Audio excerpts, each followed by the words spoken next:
¿Qué tal, compañeros? Buenas tardes. Para el canal Saludos y Internautas, aquí su amigo Rogelio con un nuevo video. Y en esta ocasión les traemos, como ya mencionamos aquí pues, en la invitación, mitos y realidades sobre el suicidio. Nos asiste en esta ocasión, la psicóloga Isabel Muñoz. Tiene maestría en psicoterapia, es licenciada en psicología, por supuesto, y hoy nos viene a compartir algo sobre esto.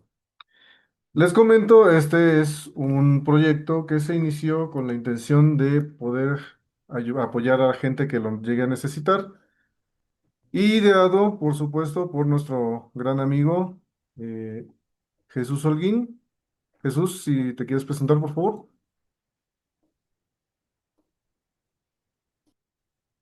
¿Qué tal? Muy buenas tardes a todos.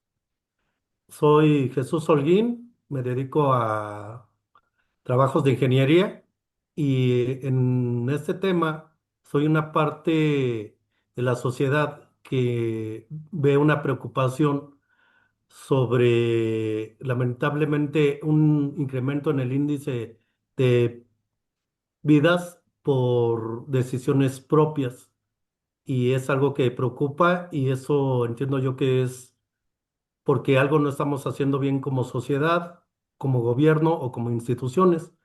Y la idea que compartí con Rogelio fue justamente eso, para que en conjunto podamos armonizar y encontrar una forma que podamos sumar para preservar las vidas y mejorar esta descomposición social, sanar a la sociedad. Bien, y como les comentaba, está con nosotros la licenciada en psicología Isabel Muñoz. Buenas tardes, Isa. Hola, buenas tardes a todos. Pues, como bien dice Jesús, es un tema importante, muy importante. Tenemos como muchos aspectos en contra y pues trabajar en ello es muy importante. Y por eso quise hablar sobre los mitos sobre el suicidio. Lamentablemente, actualmente tenemos acceso a mucha información, no toda es certera, no toda es correcta, no toda nos ayuda como a resolver ciertos temas y es preocupante de repente como el incremento de información errónea al respecto y por eso quise trabajar como sobre este tema, ¿no? Y por eso lo llamé de la coloquialización de su tratamiento, porque bajar los conocimientos pues más especializados a un entorno que pueda entenderlos mejor sin tanto tecnicismo, pues a lo que nos lleva, pues es que hay malos entendidos y que de repente pues no hacen las intervenciones no son suficientes ni de ayuda, ¿no? Quisiera empezar aquí con esta frase que dice, el anhelo de curarnos constituye la mitad de nuestra salud. ¿A qué se refiere esto? Que no hay posibilidad de apoyar a alguien en una situación, por ejemplo, de ideación suicida si él no lo quiere, ¿no? Eso es muy importante, entender desde un inicio que la decisión de vivir o morir depende de la persona, que podemos apoyar y hacer una diferencia, claro que sí, pero no está en nuestras manos y eso es muy importante. Em, Como decía Jesús, por ejemplo, en las estadísticas que maneja el gobierno de México, de 2019 a 2021 hubo un incremento de 1.224 suicidios pues que se concretaron, ¿no? No ideaciones, no intentos que se concretan, y esto es un incremento del 6.2% en la tasa de mortalidad por suicidio, ¿no? Eso es muy importante porque este periodo muy atenuado, muy afectado por la pandemia, pues nos habla de que hubo un problema importante en la salud mental de la gente y que es algo que se tiene que tratar, ¿no? Es cierto que sí hay una cantidad importante de casos de hombres que logran pues consolidar el suicidio y mujeres hay casos, pero no están en la misma intensidad. Aquí, por ejemplo, ya lo hablaremos más adelante, del por qué los hombres llegan más a buscar este tipo de situación que las mujeres, ¿no? Para empezar, hay que identificar los tipos de crisis. Los tipos de crisis tienden a ser de tres tipos, ¿no? Las esperadas, que son cambios en la vida, como por ejemplo la adolescencia, la vejez, la menopausia, esos son como cambios que ya sabemos que van a venir y que de repente pues ya esperamos, ¿no? Las repentinas, que son por ejemplo un accidente, el fallecimiento de un familiar que no se esperaba, la pérdida del trabajo, de repente como la pérdida de algún bien material, una casa, un carro. Estas son las repentinas y las de salud, ¿no? Que puede ser un deterioro mental, biológico o derivado de accidentes. Estas son importantes identificarlas porque la intervención también va a depender de qué tipo de crisis estamos hablando. Después, tendríamos que entender qué es lo que le pasa a alguien que está experimentando un tema de ideación suicida. La ideación suicida es cuando se piensa, cuando se imagina cómo lo haría o que tal vez solamente le pasa por la cabeza esta idea de ya no quiero estar, ¿no? Ya no puedo y qué pasaría si yo ya no estoy o tal vez esto ayude a aliviar el sufrimiento que estoy viviendo. ¿Qué pasa con esto, no? Algo que a mí me ha resaltado mucho en los años que llevo en la práctica de la psicología clínica es la idea de que de repente hay un sinsentido. Los pacientes, los familiares, los amigos que viven la ideación suicida viven un sinsentido. ¿No? No le encuentran sentido a levantarse todos los días, a bañarse, a ir a trabajar, a ir a la escuela, no hay nada que los motive.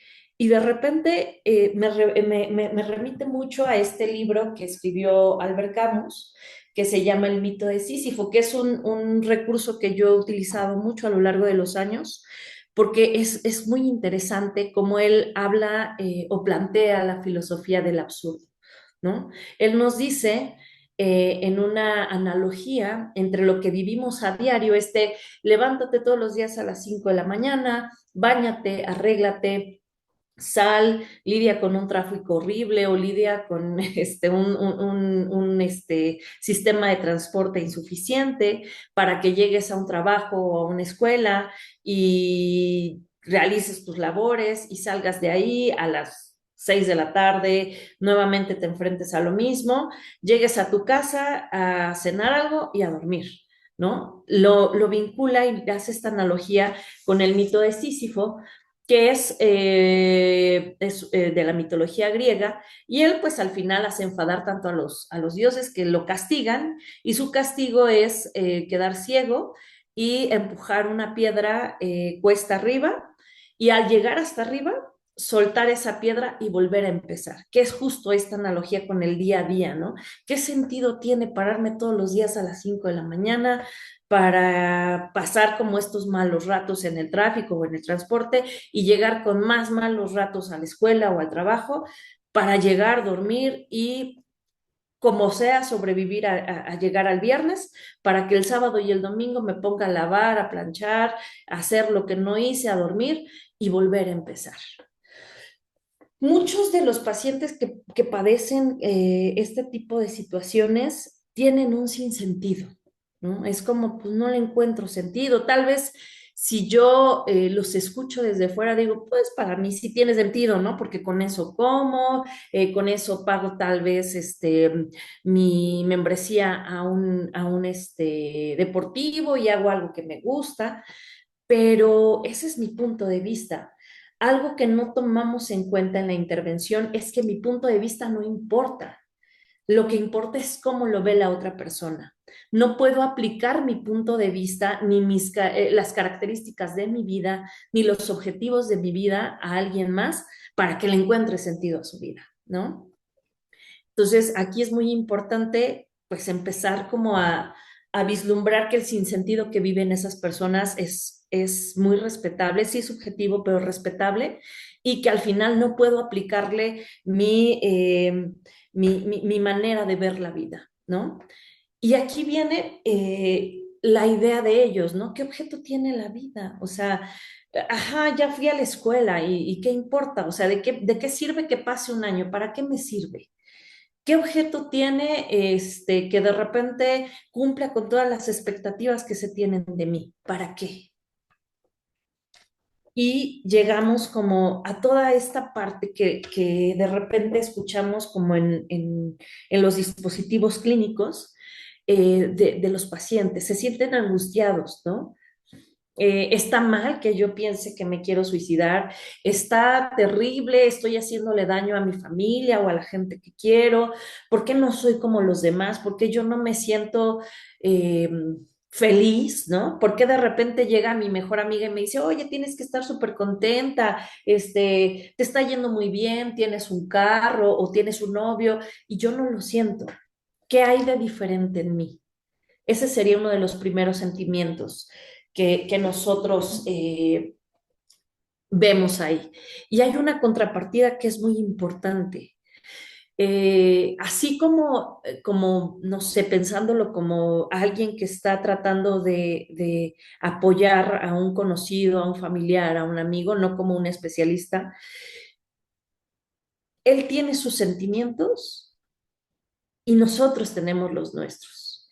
No es fácil escuchar a alguien que se ama decir, me quiero morir. No es fácil acompañarlo en este proceso, porque vienen nuestros sentimientos de tristeza, de culpa, porque no sé si hice algo mal o fue algo que yo no hice, de no quiero que te vayas, ¿no? O sea, de desesperación de querer sostener a esa persona para que no se vaya. Y entonces entramos en una espiral bastante interesante donde lo único que hacemos es empeorar las cosas. ¿Qué es lo que pasa aquí? Creemos que hay una posible intervención. Creemos que hay una manera, ¿no? O sea, que hay una fórmula mágica que nos va a ayudar a decir, híjole, si hago esto, A, B, C, D, ya logré que no se vaya. Realmente no la hay. No sabemos qué puede detonar en alguien una crisis. Si es algo que ya esperábamos, como esta crisis que se llama de nido vacío, cuando los papás se quedan solos y los hijos se van, y eso genera una crisis. No sabemos si esa crisis sea tan fuerte que lo lleve a una ideación suicida, pero lo que sí podemos hacer es fortalecer el vínculo que tenemos con la gente como apoyo, como red de apoyo y ayudarles en su autopercepción, ¿no? Eso sí podemos hacer como familiares, como amigos, tal vez como profesores, también algunos profesores pues se les acercan los alumnos y les dicen, oiga, profe, es que yo siento esto, no sé qué hacer, me siento triste o no le encuentro como sentido a nada, ¿no? Pero esto es muy importante, saber que no hay un ABC, que hay una intención de amor, que debe de haber una conciencia de decir, híjole, pues estos son mis sentimientos, ¿no? Esta es mi angustia que me está diciendo, no lo dejes solo porque se va a suicidar y entonces convéncelo por todos los medios que no lo haga. Y ese es mi sentimiento. Y otra cosa es lo que mi familiar, mi amigo, mi alumno necesita. Mm. ¿Qué sí podemos hacer como redes de apoyo?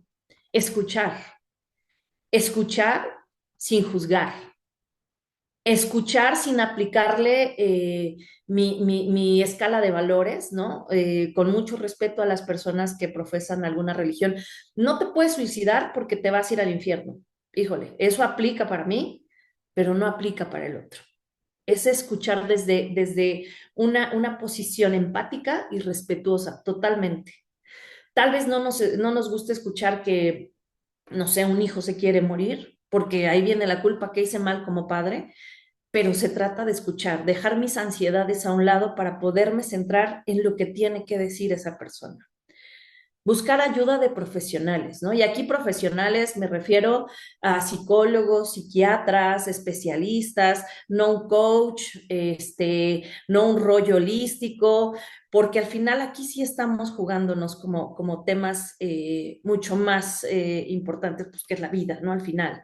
O sea, tal vez cuando el paciente se haya recobrado un poco de esta crisis, pues ok, quiere ir a algo holístico, quiere ir con un coach, ¿vale? O sea, eso ya es como personal, pero de inicio en una crisis, pues yo recomendaría buscar apoyo profesional especializado, ¿no?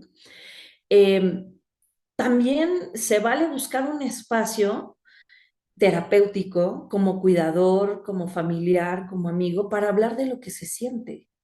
Porque claro que el pensar en perder a alguien es fuerte, ¿no? Y entonces ahí sí es el lugar para hablar de quién soy, qué siento, cómo me siento, si me hace enojar que me diga que se quiere suicidar, si me hace sentir triste, qué pienso que me puede pasar si esa persona se va, si me siento responsable, ahí sí se vale, ¿no?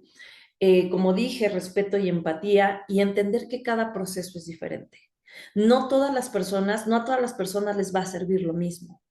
Puede ser que sí, ¿no? Que a lo mejor dos personas coincidan y a mí me ayudó mucho mmm, encontrar un deporte que me gustara o afiliarme a alguna religión, pero no a todos les funciona lo mismo, ¿no?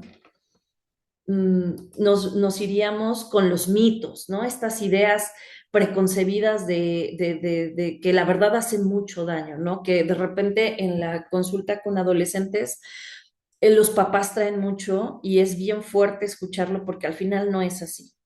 Quien dice que se va a suicidar no lo hace. Eso es mentira. Quien dice que se va a suicidar está pidiendo ayuda.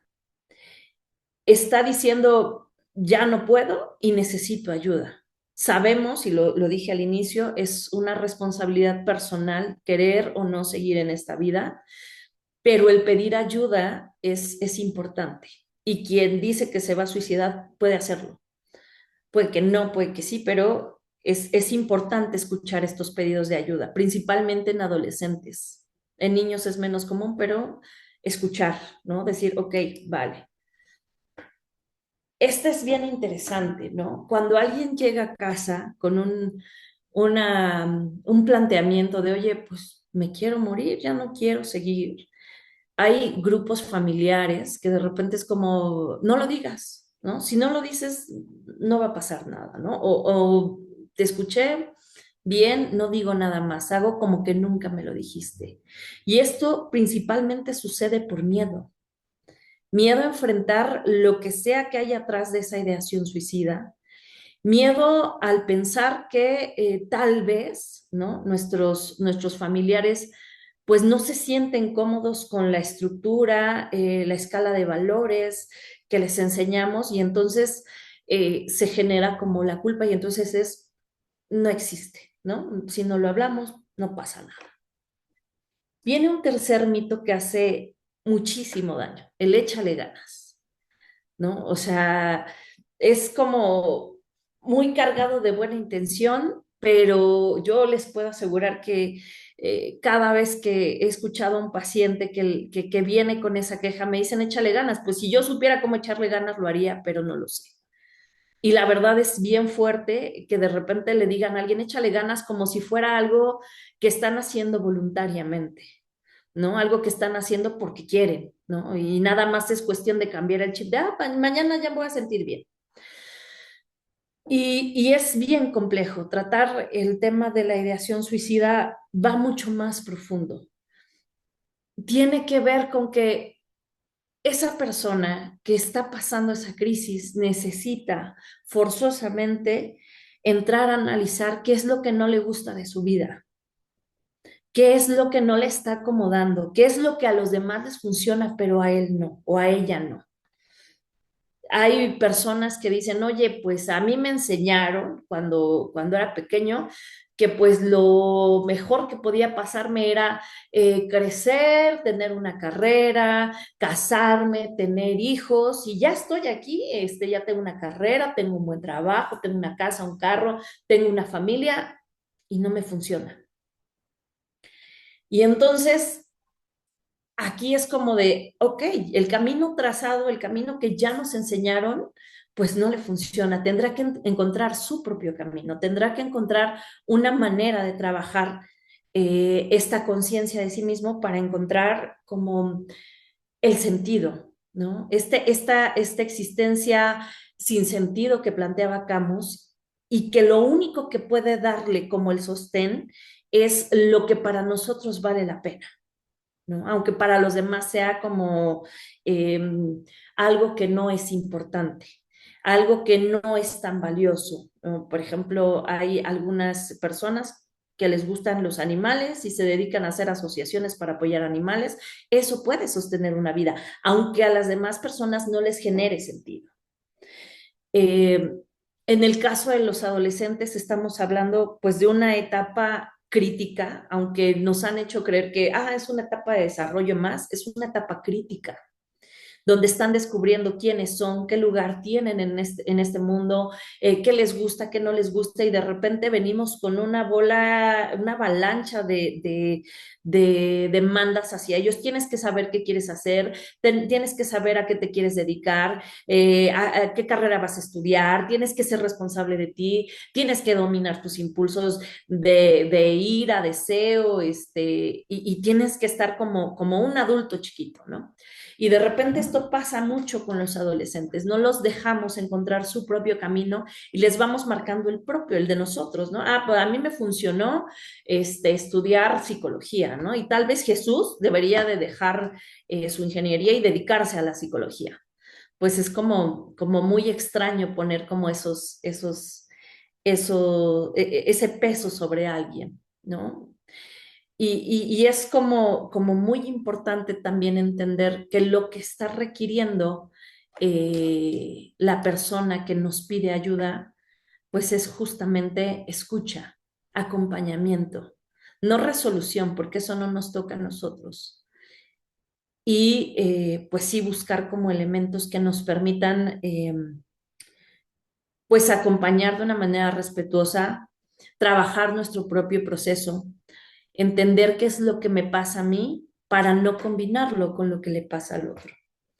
Y pues básicamente, pues esto es lo que yo quería plantear, ¿no? Y poner en la mesa sobre pues el tema del suicidio y todos estos mitos que no nos permiten como trabajar en ello, ¿no?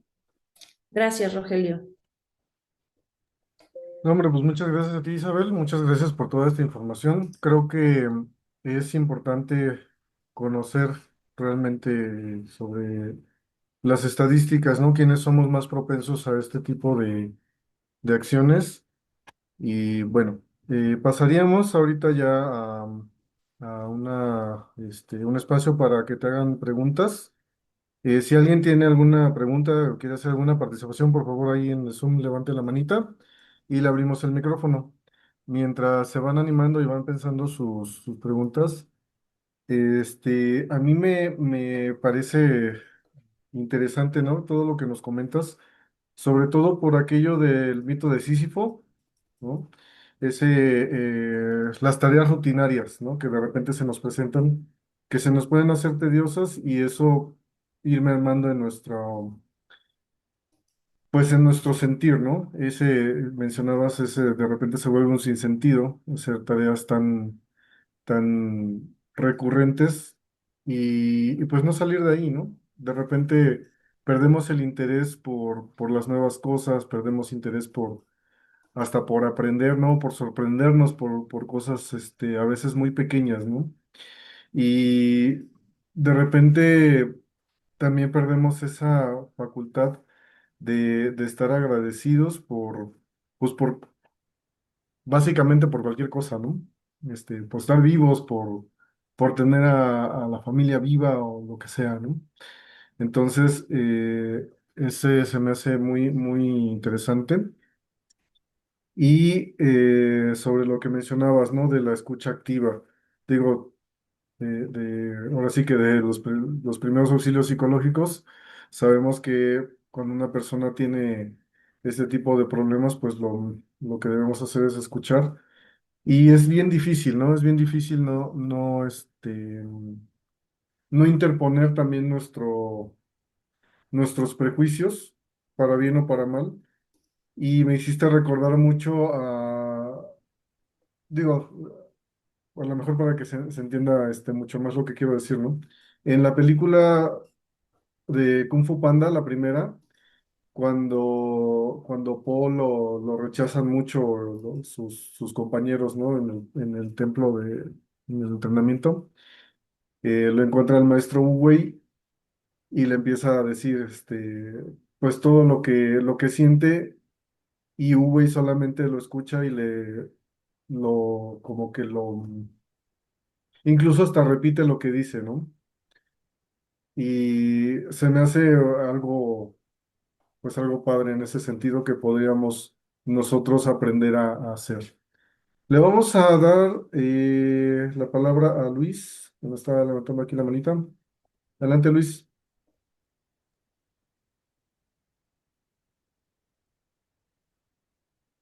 Si estás hablando, no te escuchamos.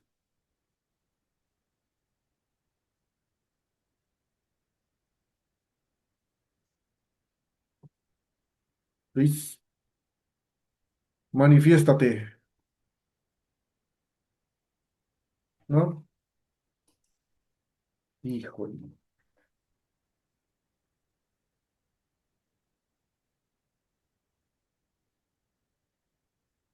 Hay Ya. una pregunta en el chat, Rogelio. Ah, sí. A ver, dice Ricardo Omar. En la atención prehospitalaria, ¿alguna sugerencia en la atención a pacientes con este tipo de ideas o pensamientos en el momento? Aquí, por ejemplo, puede ser una aplicación de primeros auxilios psicológicos, pero con prehospitalaria te refieres a qué, en qué aspecto, ¿no? Por ejemplo, algo muy importante que está pasando y que pasa, por ejemplo, ok, la urgencia en ambulancia. Me imagino que ustedes pues están lidiando ahí primero pues con la parte de salvaguardar la vida, pero es escuchar, ¿no? De repente esta parte de las personas que tienen un intento suicida y que están como debatiéndose entre la vida y la muerte, a veces tienen mucho que decir, ¿no? Entonces, eh, si es con tentativa de suicidio, pues es escuchar. Generalmente, dependiendo, por ejemplo, en hospitales, depende el servicio con el que cuenta el hospital y la vinculación, ¿no? Si yo estoy en un hospital o que tú vas a llegar a un hospital, bueno, pues se llega, se indica al médico que la persona viene con un intento de suicidio y entonces el médico tendrá que derivar a psiquiatría y psicología.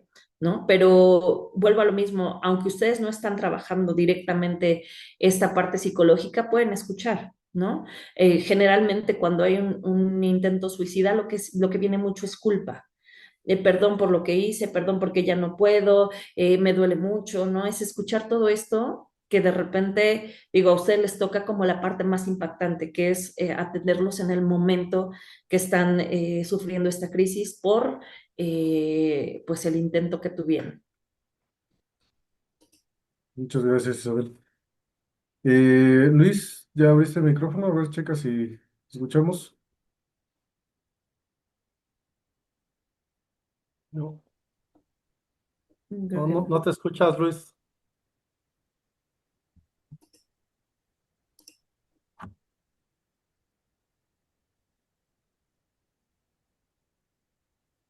Bien. Nos pregunta Alejandra, dice, a nivel hospitalario, disculpe, ¿se maneja como caso médico? ¿Se maneja como Médico. caso médico legal? Es que depende del hospital, ¿no? Y depende de la situación. Por ejemplo, con menores de edad es diferente, debe de haber una notificación a las autoridades. Es muy diferente en cada hospital.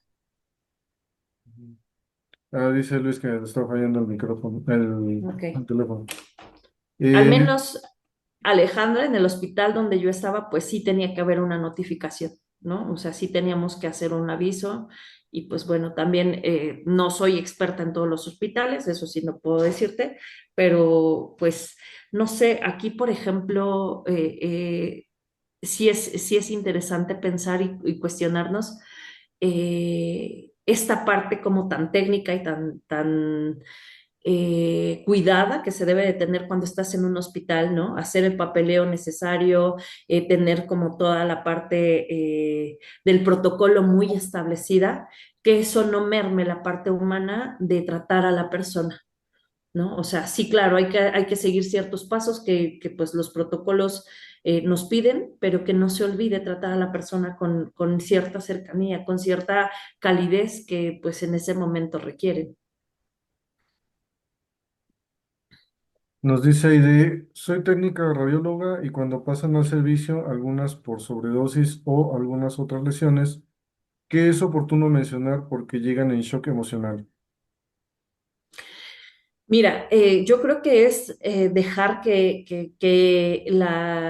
bueno, en este caso hablas de mujeres, que ellas hablen de lo que quieren hablar en ese momento, ¿no? No siempre van a estar como en disposición de, como dices, algunas personas llegan en shock, no están captando lo que está pasando en ese momento y a veces lo que mejor podemos hacer pues es hacer nuestro trabajo, ¿no? En tu caso pues hacer la placa que vas a hacer o el estudio que vas a hacer y dejar que ellas vayan procesando. Esto pasa mucho también con el abuso sexual.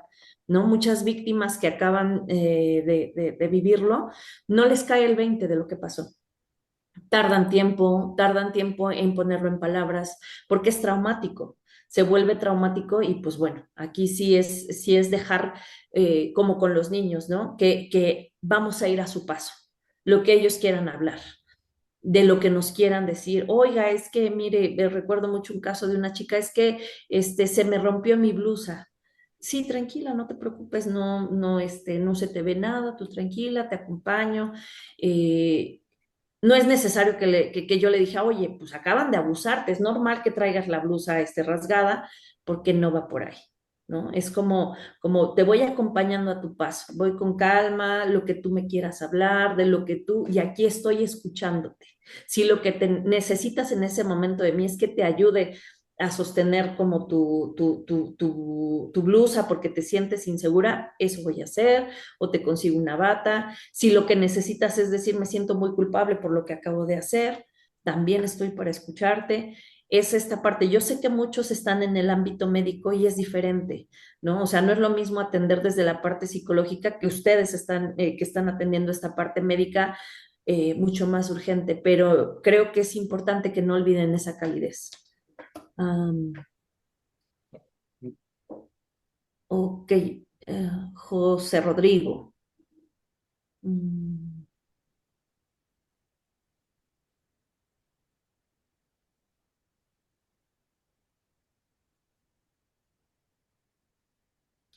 ok, pues muy de acuerdo contigo, Rodrigo. Algo que se olvida de repente en la parte médica, pues es esta situación, esta crisis emocional que está viviendo el paciente y pues se cierran como a lo que tienen que hacer y es bien fuerte para la gente enfrentar como estas consecuencias.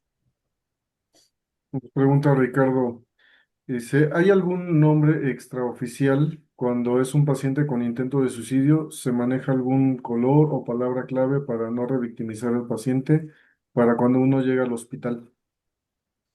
Yo en el hospital que estuve, pues sí había claves, pero vuelvo a lo mismo, yo estuve solo en un hospital, ¿no? O sea, no sé si en todo se aplica el mismo color, la misma clave, pero yo creo que sí. O sea, principalmente porque al final las claves tienen el objeto, pues que la gente no esté con el morbo, ¿no? Llega un paciente y el chiste es que no estén con el morbo de, ah, mira, viene esa persona y le pasó tal. Pero no sé si en todos los hospitales sea igual. Mm. Alejandra Vázquez dice, ¿las crisis conversivas ya nos estarían dando un indicio de algún problema de salud mental?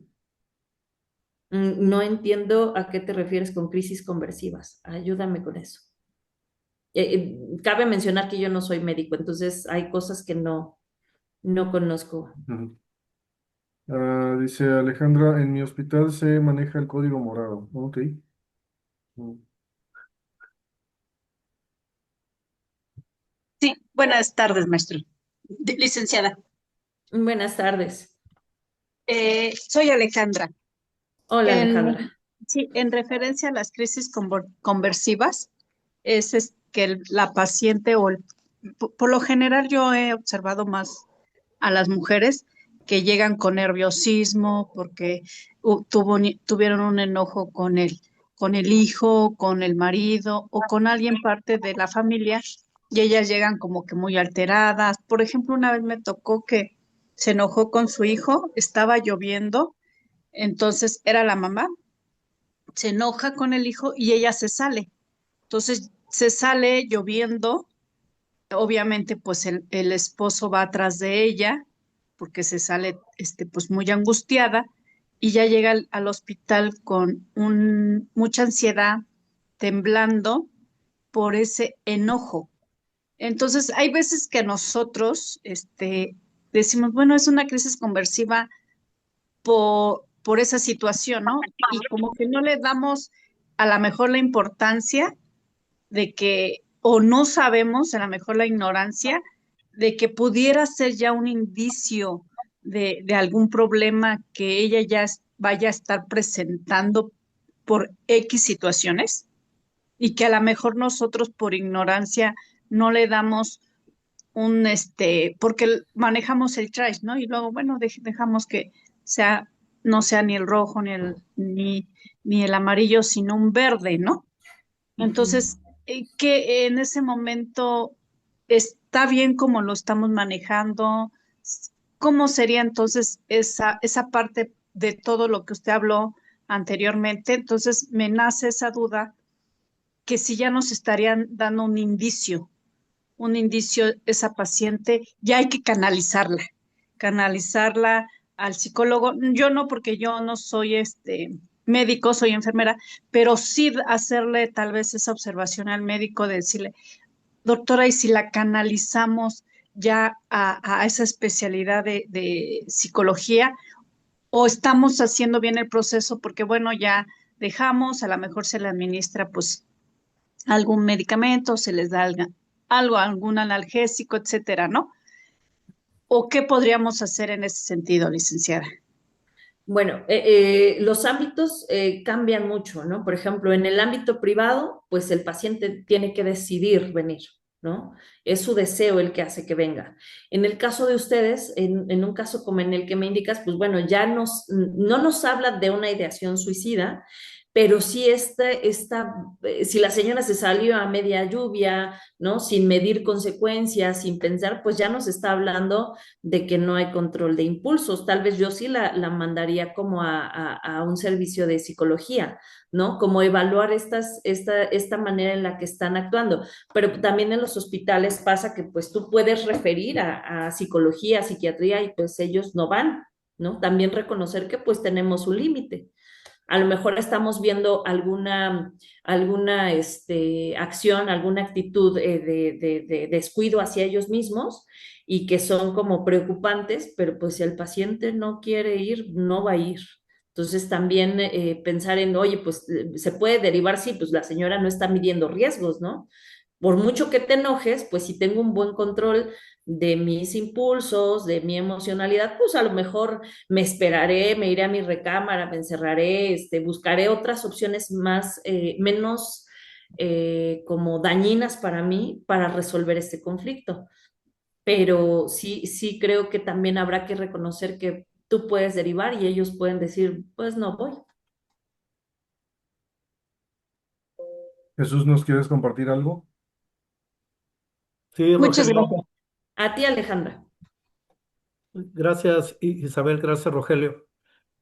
Mire, de lo que has comentado, de verdad, estoy muy sorprendido con algunos conceptos o muy interesado. Uno que me parece muy interesante es cuando mencionas, si no se dice, no existe, pero te referiste en el contexto del núcleo familiar. Pero yo creo que también como sociedad no lo estamos hablando, no lo estamos diciendo y nos estamos haciendo ciegos a la situación.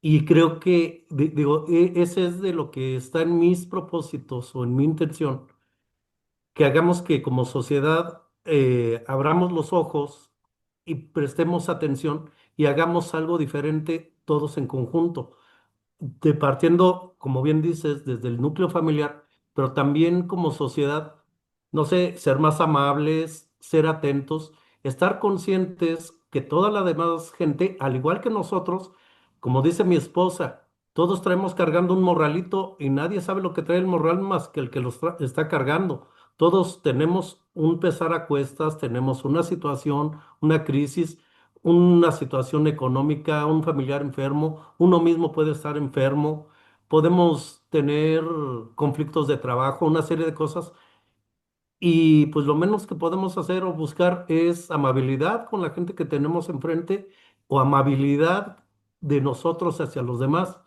Hace menos de una semana, vi una noticia de una persona en el autobús que porque no avanzaba, le golpeó con su termo al operador y casi lo asesina.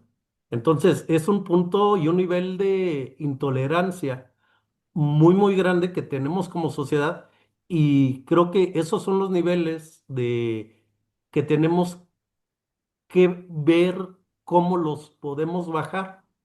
Otro punto que mencionaste es el échale ganas, que francamente, como dices bien, a nadie le sirve y ninguno de nosotros lo entiende. Y otro punto que me parece que es radical y fundamental para esta plática que estamos teniendo contigo, que tú eres una psicóloga clínica especializada. ¿Cómo nosotros como sociedad podemos estar seguros que estábamos llegando, como tú mencionaste, que hay que acudir con gente profesional, pero no necesariamente el psicólogo o el psiquiatra, aunque tenga su título, va a tener las competencias ya desarrolladas para orientar y ayudar a la gente en este tipo de temas? Porque la psicología, al igual que cualquier otra especialidad, te hablo desde mi campo de trabajo. Yo me dedico específicamente a sistemas de protección contra incendio, pero hay gente que se dedica a estructuras, a ingeniería neumática, a ingeniería hidráulica, a sistemas de automatización. Y todos podemos decir que estamos en la ingeniería, pero somos especializados en algo. E igualmente en la arquitectura. Hay arquitectos en diseño, arquitectos en construcción, arquitectos en especificaciones, en dibujo, etcétera. ¿Cómo podemos acudir al especialista correcto? Ya mencionaste dos o tres caminos a los cuales realmente no son los adecuados. Yo tengo un diplomado en coaching y yo sé que no soy psicólogo y que yo no puedo ayudar a alguien con un tema que tenga alguna situación mental. Los coaching, realmente nuestra especialidad, o como tal, la especialidad del coaching es para romper barreras sembradas, ideas que nos alojaron cuando niños, que nos dijeron que no podíamos y estamos creyendo que no podemos porque eso nos dijeron, con esas ideas limitativas. Pero hasta ahí es lo que podemos hacer. Realmente los terrenos de la mente son para gente especializada, y si incluso para psicólogos, para los que ya estudiaron una carrera, no necesariamente tienen el nivel que tú estás mostrando tan especializado para poder ayudar a alguien en este tema. ¿Cómo pudiéramos llegar a, bueno, una, a que la sociedad, como mencioné, seamos más amables, y la otra es al especialista correcto? ¿Qué credenciales le tenemos que pedir a la persona con que nos acerquemos? Bueno, aquí es importante saber que el ser licenciados en psicología no nos hace especialistas, ¿no? Tenemos como conocimientos generales sobre el campo, pero a veces puede estar vinculado a educación, a la parte laboral, puede estar vinculado a la parte clínica. O sea, eso es una parte, ¿no? Nos ayuda a entender el entorno al que vamos a entrar. Después viene como las especialidades, los diplomados, las maestrías que nos permiten entrar como en esta parte de conocimiento profundo.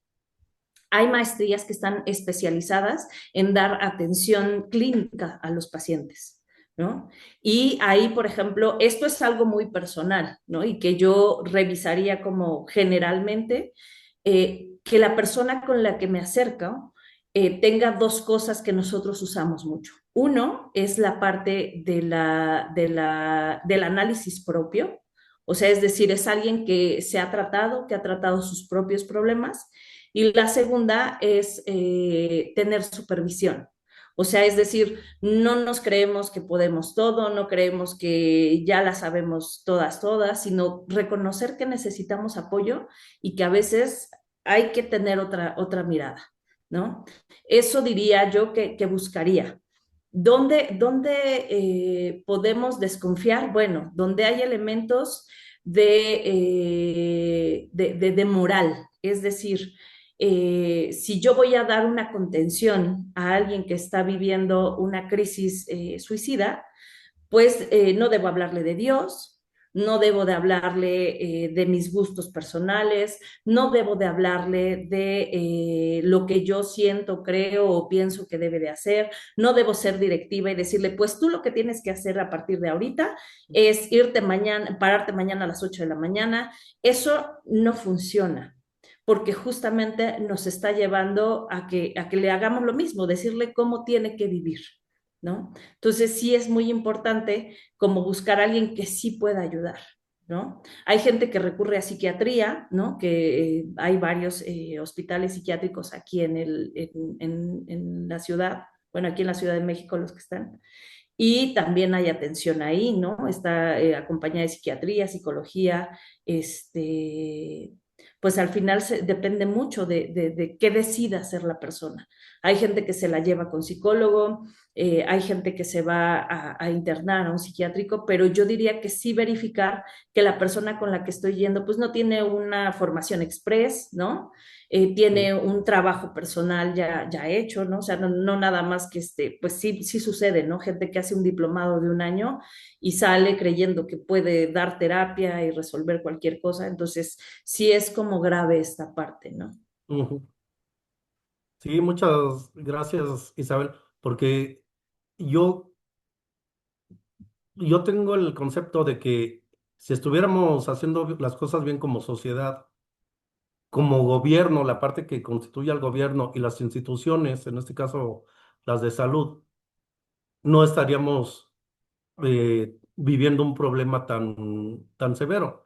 Y creo que uno de los aspectos principales en el tema de las instituciones gobierno es justamente que efectivamente los expertos a los que nos acerquemos, pues sí tengan la preparación especializada para ayudar en estos temas. Eso creo que es fundamental. Y de repente pasa, ¿no? Que no sé, o sea, pues alguien está en un lugar porque pues le dieron chance, ¿no? Por ejemplo, esto pasa en hospitales públicos, le dieron chance y está ahí, pero no sabe qué hacer, ¿no? Y la verdad es que al final no somos todólogos, no podemos como tampoco saberle a todo el tiempo, pero sí buscar como esta parte de lo que sea mejor para el paciente, ¿no? No dejarlo ahí, de lado. Y pues comentando ahí, haciendo referencia al comentario que hizo Azucena, pues no, yo no soy especialista hospitalaria, ¿no? Yo soy especialista clínica de manera privada. Entonces, digo, esta parte no puedo conocerla, discúlpenme, no he trabajado más que una vez en hospital, no tengo como ese elemento, pero sí he trabajado mucho la parte de la crisis suicida, ¿no? Entonces, al final, bueno, cada quien tiene la manera de verlo. Me imagino que cada hospital tiene su propio protocolo, pero lo que sí puedo decirles es esta parte de lo que se ve directamente con el paciente, ¿no? Que es lo más importante, porque al final yo puedo tener un código, saber qué documentos tengo que llenar para esto y qué pasa con la persona. ¿La dejamos de lado por el protocolo? Nos hacemos a un lado para decir, bueno, yo ya firmé, yo ya hice mi reporte al MP, lo demás no me importa, ¿no? Al final que esto es con lo que nosotros lidiamos, los psicólogos lidiamos con esto, con la verdadera crisis, ¿no? Con lo que la gente está diciendo y de repente, pues bueno, sí es complejo. Bueno, perdón, y yo igual, desde mi opinión como sociedad, al comentario igual, como mencionas, la atención prehospitalaria es otra especialidad que también no cualquiera va a poder dar esas atenciones que ellos como especialistas dan. Entonces, no es lo mismo, no sé, me supongo que no es lo mismo alguien que va de primer contacto que alguien que está recibiendo en el hospital una urgencia, que alguien que tiene una cirugía programada. Entonces, creo que en todos los niveles hay puntos de especialidad y el tema que nos está ocupando no es la atención prehospitalaria, es la atención en tema de suicidio y cómo se puede trabajar al, a la persona en este caso. Entonces, sí, no mezclemos los temas para no caer en comentarios que no son los correctos.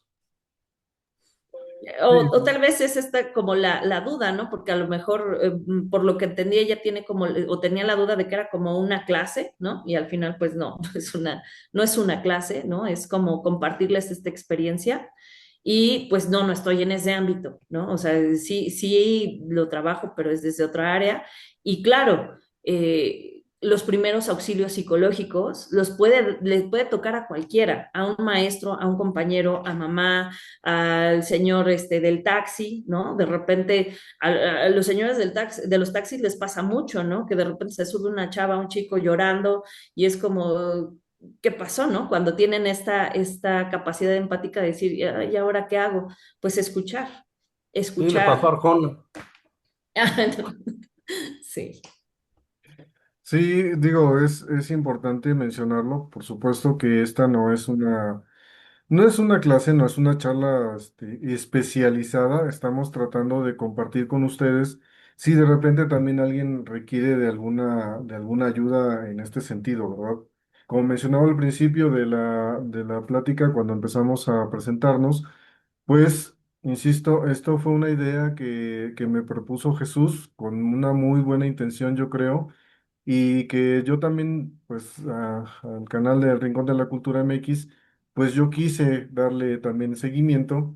De hecho, Isabel ya me ayudó en una primera ocasión para hacer un video con otros dos de sus colegas. Me parece que hace como 3 o 4 años, ¿no? Ya tiene rato. Eh, entonces, pues más que nada, precisamente para dar a conocer todas estas, pues, protocolos, ¿no? Procesos, y ella como psicóloga, como una profesional en el ámbito de la salud, mental, pues creo que es muy importante que nosotros tengamos esa perspectiva y agradecemos mucho, por supuesto, que estés aquí compartiendo con nosotros. Alejandra, te voy a abrir el micrófono. Permíteme un momento. Mm, Adelante. Sí, buenas tardes.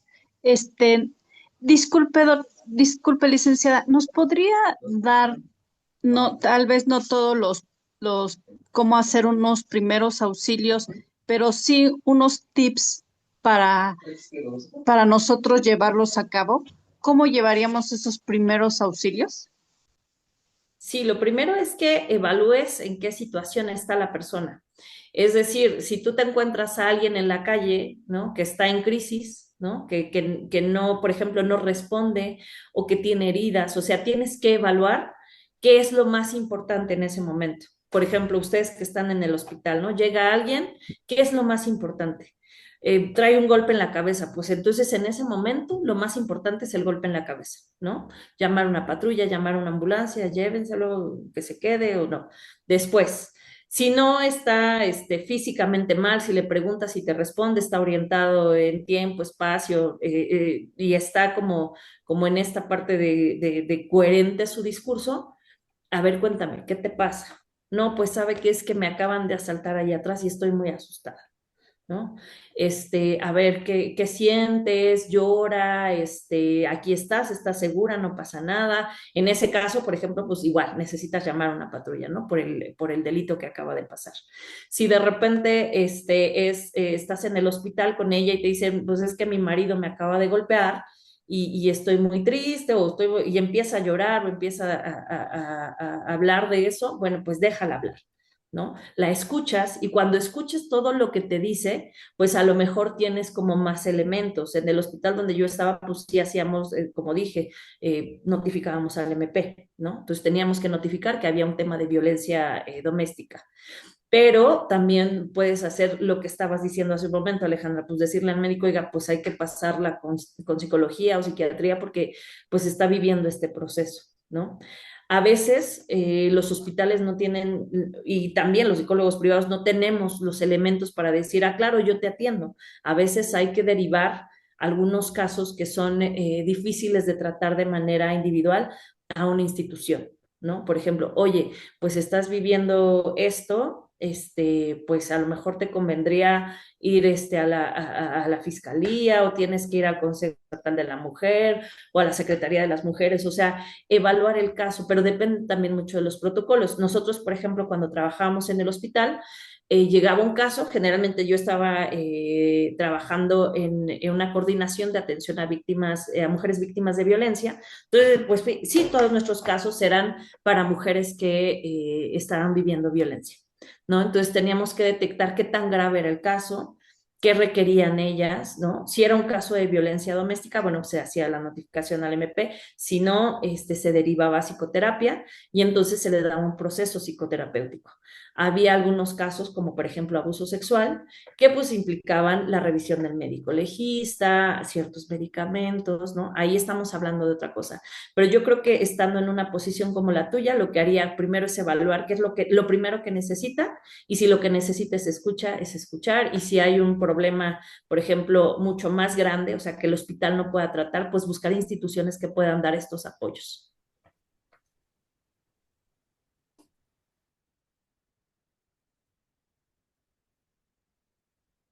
Bien. Luis, desde hace rato nos querías platicar algo, no sé si andes por ahí todavía. Levanta la mano para que te pueda abrir el micrófono.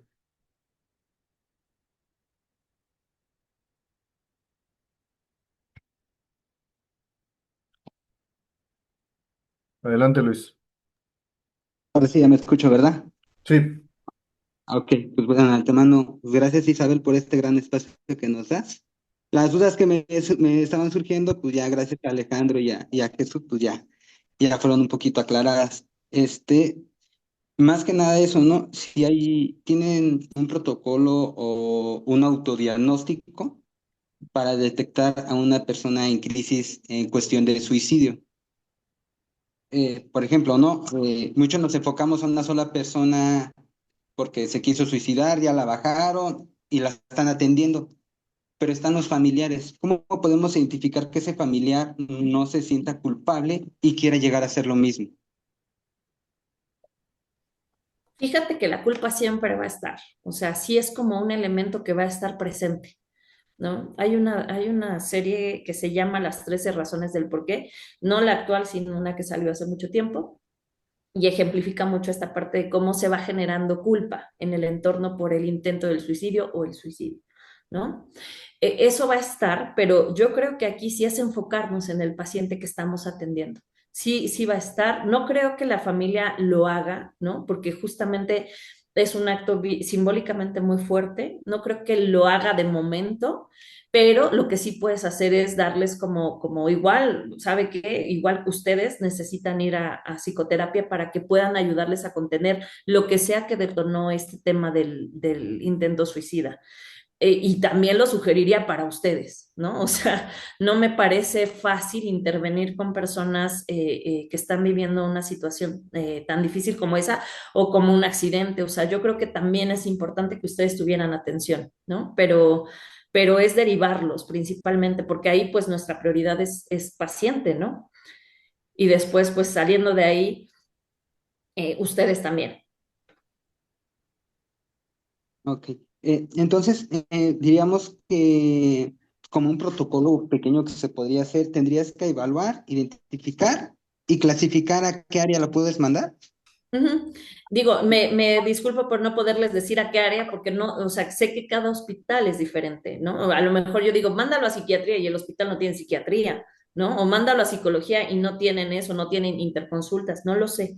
Pero sí en la parte psicológica es como ver cómo está. y de repente es como, ok, familiar, se siente culpable o está enojado, algunos se enojan mucho, ¿no? ¿Sabe qué? Vaya a psicología, ¿no? Vaya a atención psicológica, porque esto que le está generando, y claro que se los genera, o sea, también ver a gente muy tranquila después de eso, pues nos está diciendo algo, porque es algo muy fuerte y que no tenga una expresión emocional, pues te está diciendo algo, ¿no? Atender a tu paciente como prioridad y después a ti si te genera algo. Ok, ok. Muchas gracias, Isabel, y nuevamente, pues gracias por el espacio. Gracias a Roger y a Jesús por este gran trabajo que han hecho juntos. Hombre, pues gracias a ustedes por estar aquí con nosotros. Isabel, hace un rato durante la clase mencionabas que estadísticamente se observan más casos en hombres que en mujeres. Ya no vi si se respondió eso. Aprovecho para hacer la pregunta. Tiene que ver como con un tema cultural, ¿no? Esto sí es muy cultural y aquí vemos, como decía Jesús hace un momento, pues que la cultura sí tiene mucho que ver en cómo se da el aspecto del suicidio, ¿no? ¿Por qué cultural? Por ejemplo, es más fácil que una mujer en terapia se quiebre, hable de lo que siente, llore, exprese, a que lo haga un hombre. Es más, sí hay hombres que toman terapia, pero a mí me ha tocado que sean los menos, ¿no? Entonces es un tema cultural en donde ustedes tienen menos elementos para expresar sus emociones. O sea, a lo mejor nosotras, pues es más permitido que platiquemos con las amigas, con mamá, oye, me está pasando esto, de repente tener como más el chance de puedes llorar, ¿no? Te puedes sentir vulnerable, sentir que en este momento no tienes las fuerzas suficientes y pedir apoyo, pero en los hombres eso casi no pasa. ¿No? O sea, es muy difícil todavía que pase. Esperemos y yo tengo mucha esperanza en esa parte con las generaciones actuales que puedan aperturarse a hablar de lo que sienten, ¿no? A llorar, a decir que están molestos, porque también hay un tema cultural de censura, ¿no? En este rollo de que tenemos que ser súper zen, súper lindos, good vibes, pues ya no hay chance para sentir enojo, tristeza, molestia, estamos como muy encerrados con esta parte de ser como todo lo que nos dicen que tenemos que ser, ¿no? Y pues, no sé, ahorita el trabajo con adolescentes pues me lleva a conocer como ciertas partes de ellos y de su lenguaje y entonces ahora me dicen que tienen que ser hombres de alto valor, ¿no? Y digo, ¿qué es eso? O sea, por amor a Dios, ¿no? O sea, implica que los hombres no tienen derecho a llorar, a ser débiles y pues la verdad es que somos seres humanos y nos quebramos y nos duele y aunque seamos, y esto es muy importante y lo diría como para todos los que se dedican, que están en ambulancias, que están como enfermeras, como médicos, los que somos psicólogos, los que están en psiquiatría, también nos quebramos, ¿no? También hay casos que nos pueden y nos pueden mucho y reconocerlo es importante porque tal vez eso hace la diferencia. Si me doy cuenta que yo no puedo con un caso porque me recuerda a mi primito de hace 10 años, pues no lo tomo, ¿no? Lo derivo con alguien que sí pueda ayudarlo. Por eso les decía en algún momento, es importante reconocer qué emociones me genera el caso. ¿No? Reconocer que a veces no voy a poder, que a veces no voy a poder ayudar, que a veces no me voy a dar cuenta, porque esto que decía Alejandro es muy importante, esta angustia de decir, ¿cómo sé que tiene una ideación suicida? ¿Cómo sé que tiene este sentimiento de ya no querer vivir? La única manera es escuchando, es viendo, ¿no? Por ejemplo, con niños y adolescentes lo actúan más, ¿no? O sea, es como los niños cuando están pasando un muy mal momento se vuelven agresivos o retraídos, ¿no? O sea, es observar y escuchar, pero también tienen que soltar esta angustia de tener que saber cómo, porque al final esa angustia puede jugarnos en contra. Jesús, perdóname, querías decir algo.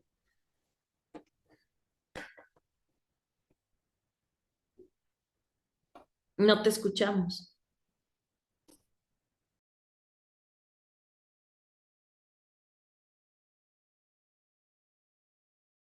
No te escuchamos, Jesús.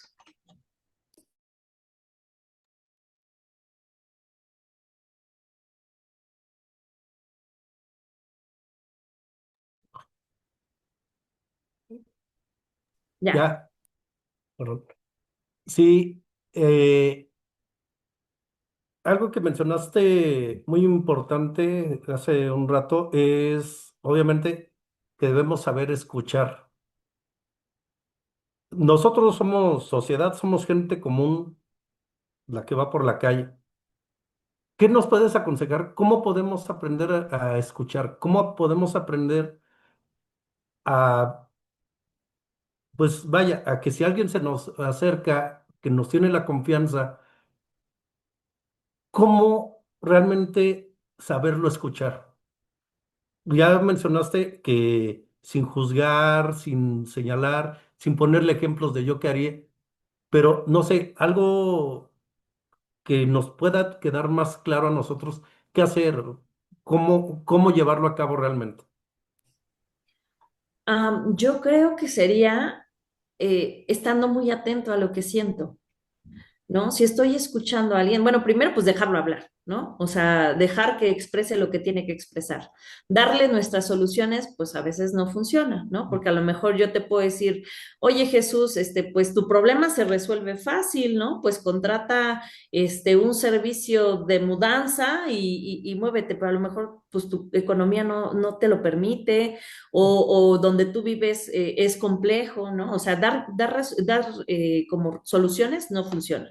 Entonces deja hablar a la persona. Y cuando algo te pase, ¿no? Por ejemplo, me estoy angustiando, estar muy atento a tus emociones, me estoy angustiando, me estoy aburriendo, me estoy enojando, es como decir, ok, y esto es mío, o sea, esta necesidad de decirle, oye, pues ya échale ganas, viene de mi angustia de no saber qué hacer con esa crisis. Entonces ay, me estoy poniendo ansiosa, ¿no? Porque no sé qué hacer, porque no sé cómo ayudarle. Pues acá, tranquila, ¿no? Escucha, espera. Es como fomentar un tanto la paciencia de escuchar, aunque yo quisiera hacer algo, ¿no? A lo mejor, no sé, escuchamos a esta parte que es como también muy fea de nuestras generaciones, de hablar de los chavitos como la generación de cristal, ¿no? Que no aguantan nada. Y entonces hacemos comentarios como, no, pues en mis tiempos el bullying era peor. Pues sí, sí era peor y estaba muy mal, ¿no? Pero si un chavo viene y te dice, oye, pues me siento mal porque me pusieron un apodo que no me gusta y me hacen burla, pues lo escuchas. Te das el tiempo de escucharlo, aunque para ti sea una tontería, por ejemplo, ¿no? O de, no, yo aguantaba más, porque no es una competencia. Estás, te están abriendo la ventana al mundo interno de alguien y es respetar ese mundo, ¿no?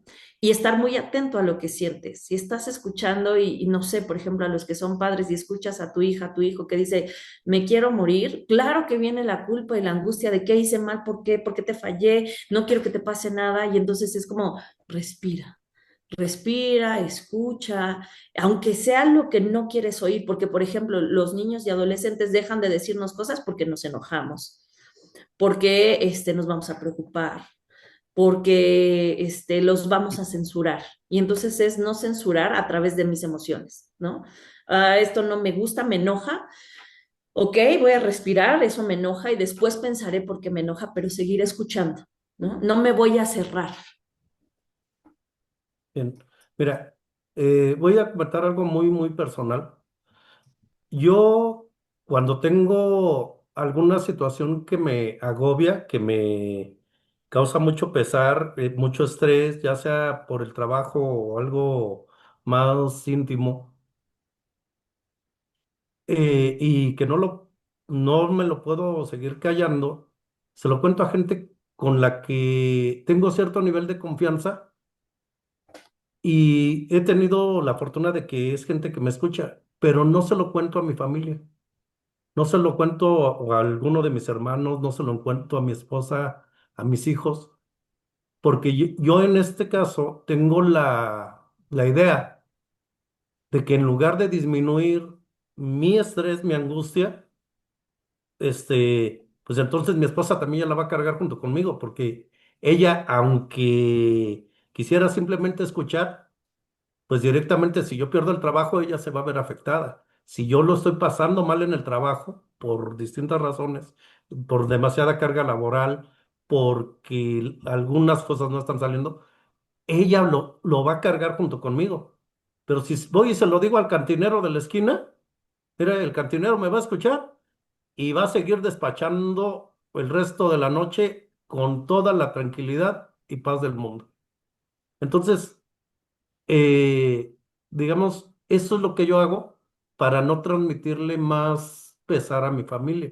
Voy con gente de mediana confianza, con amigos, compañeros del trabajo, y de esa forma me desahogo, me relajo, me libero un poco y digamos que vuelvo a agarrar un poco de energía para seguir adelante.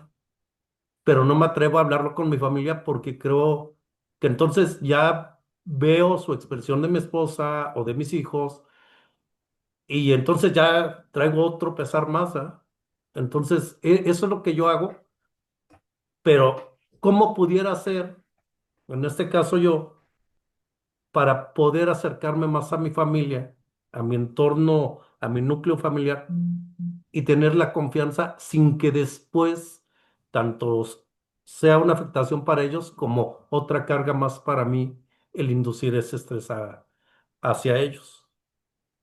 Bueno, por un lado, aquí está presente lo que te decía, ¿no? A lo mejor tú sientes que cuando hablas con tu esposa la agobias, ¿no? Y entonces es esta idea de la voy a agobiar, mejor no le digo. Lo que decía hace un momento, lo que le pasa a los niños, ¿no? No, se va a enojar mi mamá, ¿para qué le digo? No, mejor me lo callo, ¿no? Mm, La otra es como esta parte de pensar como que tu esposa tiene la fortaleza para apoyarte y que si no la tiene, al igual que tú, buscarán ayuda. Es que viene de ahí, ¿no? O sea, por ejemplo, es preferible que vayas con un psicólogo, un psiquiatra a hablar de lo que te pasa que con un cantinero, ¿no? Pero es muy común que buscamos como estas soluciones como más rápidas, ¿no? Y que de repente, fíjate lo que decías, ¿no?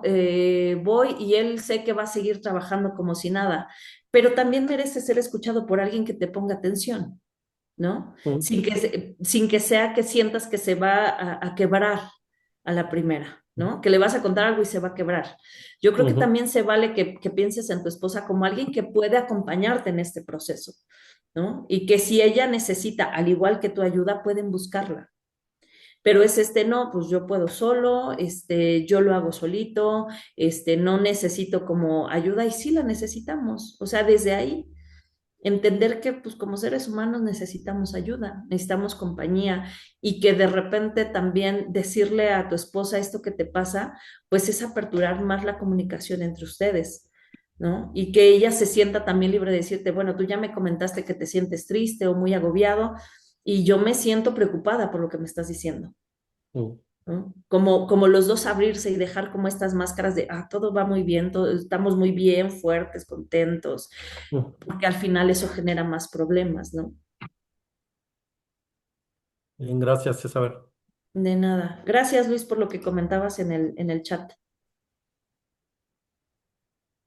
Dice Luis que hay una técnica que se llama de indagación y se refiere a una manera de abordar los problemas que son preguntar por qué 3 veces para llegar a la causa raíz de un problema o de una situación. Gracias, Luis.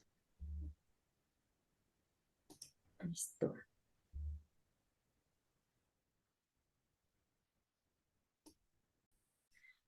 Pues no sé, ¿hay alguna otra pregunta en la que pueda ayudarles? Digo, creo que ya los temas más específicos pues tendrán que verlo con Rogelio, que está como más en contacto con esta área, pero vuelvo a lo mismo, no cerraría mi participación diciéndoles, por favor, no se queden con esta idea de que tienen que saberlo todo, ni como papás, ni como personal médico, ni como personal psicológico. Es importante que entendamos nuestras limitantes, hasta dónde podemos, con qué podemos y también pedir ayuda, ¿no? No quedarnos con esta idea de que solitos o si se lo platico a alguien y ya con eso, confiar en nuestro entorno, o sea, puede que responda muy bien nuestro entorno, puede que no, pero confiar en nuestra red de apoyo, en que tenemos a alguien que nos escuche y calmarse un poco con esta parte del lo que llegue en el área profesional, ¿no? Lo que les toque, siempre escuchar. O sea, a lo mejor parece la respuesta más evidente y más tonta, ¿no? Porque de repente me parece que va por ahí como verlo como de, ay, escuchar, pues sí, pero tiene sus claves, ¿no? Y a veces eso hace la diferencia para una persona. Hay casos y hay anécdotas, ¿no? Que de repente hay gente que, pues, no sé, iba a suicidarse, ¿no? Se iba a tirar de un puente, se iba a aventar al metro y de repente decir un acto generoso, un acto desinteresado, un acto que a lo mejor la otra persona ni siquiera lo pensó. Hay una historia de un chico que dice que iba caminando hacia su casa, estaba un compañero de la escuela que se veía medio triste, iba caminando también hacia su casa y traía la mochila abierta, entonces él llega y le dice, oye, ¿te puedo ayudar a cerrar tu mochila? Le cierra la mochila y de ahí se hacen amigos, ¿no? Y cuando crecen, este chico le dice, oye, pues te tengo que confesar que el día que tú me ayudaste a cerrar mi mochila y que nos hicimos amigos, pues yo venía muy triste, yo iba pensando cómo suicidarme en casa. Entonces, a veces esto que parece tan tonto, que es escuchar, que es ser empático, que es ser cálido con la gente, y nos queremos perder en una técnica exacta, a veces es lo que salva vidas, ¿no?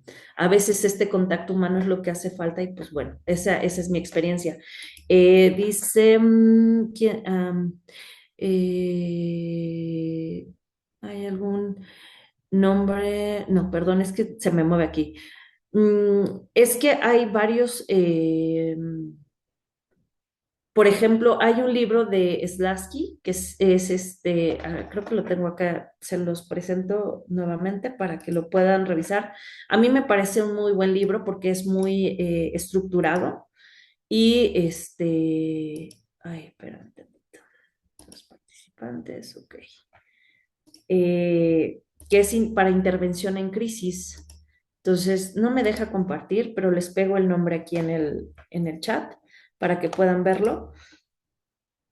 Y yo creo que sí, sí valdría la pena como revisar también como temas de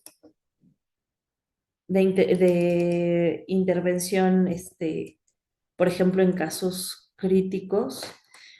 Este es el nombre del libro. Intervención en crisis, manual para práctica de investigación. Es interesante, está escrito no en no en una terminología tan técnica y creo que podría servirles. Y también intervención breve, ¿no? O sea, generalmente no podemos dar psicoterapia, ¿no? O sea, si somos mamá, papá, enfermera, no podemos dar psicoterapia, pero sí podemos dar contención, que eso es muy importante y que es lo que generalmente falta, ¿no? Ya los especialistas se encargarán de contener la crisis, de dar una dirección, de hacer como toda esta parte, pero creo que con que ustedes puedan hacer la contención es más que suficiente. Muy bien, pues muchísimas gracias Isabel por todo esto que nos has compartido. Vamos a tratar de buscar ese libro, a ver si existe en digital y poder ponerlo también ahí en nuestras redes sociales, en las páginas de internet, para que puedan ustedes también tener acceso. Bueno, compañeros, pues le agradecemos mucho el tiempo a Isabel. Les recuerdo que esto es, pues, una, ¿cómo decirlo? Un intento por ayudar, ¿no? A las personas que lleguen a requerir, eh, pues, guía o apoyo, ¿no? En dado el caso, y que, pues, tengan a un profesional que les pueda guiar. Así que, Isa, si les puedes pasar tu contacto para que si alguien llegara a necesitar algún apoyo psicológico, apoyo profesional, pues se puedan poner en contacto contigo. Sí, igual que sepan que hay diferentes, por ejemplo, servicios de manera pública, ¿no? Por ejemplo, DIF ofrece servicios de atención, por ejemplo, en ciertos temas de violencia con niños, adolescentes, menores de edad, ¿no? Eso es importante. En el caso de las mujeres que viven algún tipo de violencia, existen los servicios de las lunas en cada alcaldía aquí en la Ciudad de México. En el Estado de México está el Consejo Estatal de la Mujer y pues los diferentes hospitales del sistema de salud, por ejemplo, el FRAI, que es muy socorrido por la gente, ¿no? Va mucho allá cuando alguien está en crisis, buscar como estos elementos que les puedan ayudar para enfrentar ese momento que de repente pues tal vez uno está como en shock y no sabe qué hacer. Ajá. Listo. Vale, entonces en el chat puso Isabel su número telefónico, 55 63 40 29 35. Si alguien requiere apoyo con algún tema relacionado con la salud mental, pues pueden contactarla y si ella les puede ayudar, pues me imagino con mucho gusto, ¿verdad? Y si no, pues los canalizará con alguien que tenga la especialización que requieran ustedes. Jesús, ¿nos convienes comentar algo?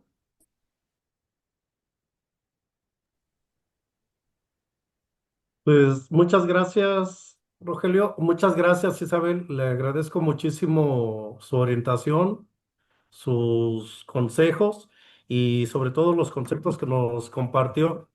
Y le agradezco que se haya sumado a este intento, como menciona Rogelio, para hacer algo para sanar a la sociedad y en medida que nos sea posible, prevenir que no haya más situaciones así o que se reduzca ese índice, que es algo importante. Bien, Gracias a ustedes, por la invitación y gracias a los que escucharon y pues sí, efectivamente, esperemos que podamos transformarnos como sociedad para poder dar sostén a este tipo de situaciones que pues a veces queremos pasar de largo, ¿no? Queremos pasar por encima. No, no pasa. Pues sí pasa y pasa mucho.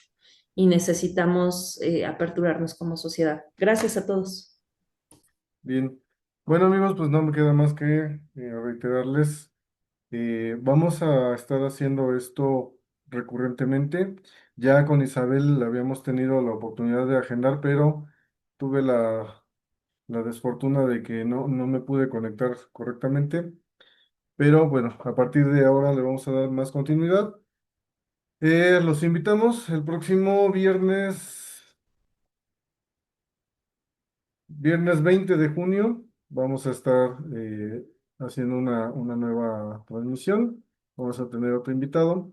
Isabel, con toda la confianza, si nos quieres acompañar, muy bienvenida.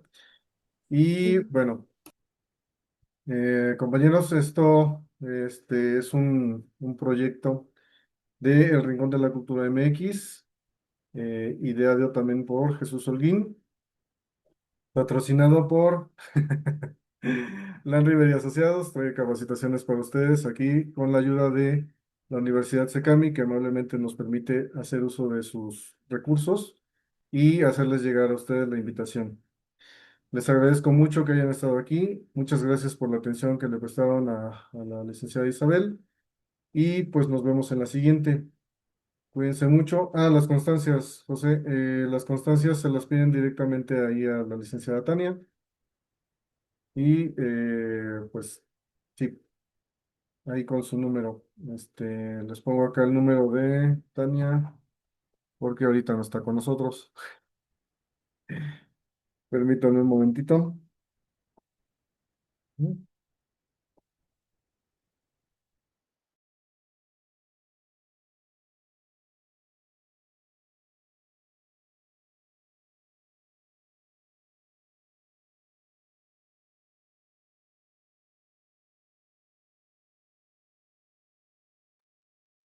A ver, les recuerdo el número de Tania es 33 18 89 88 25.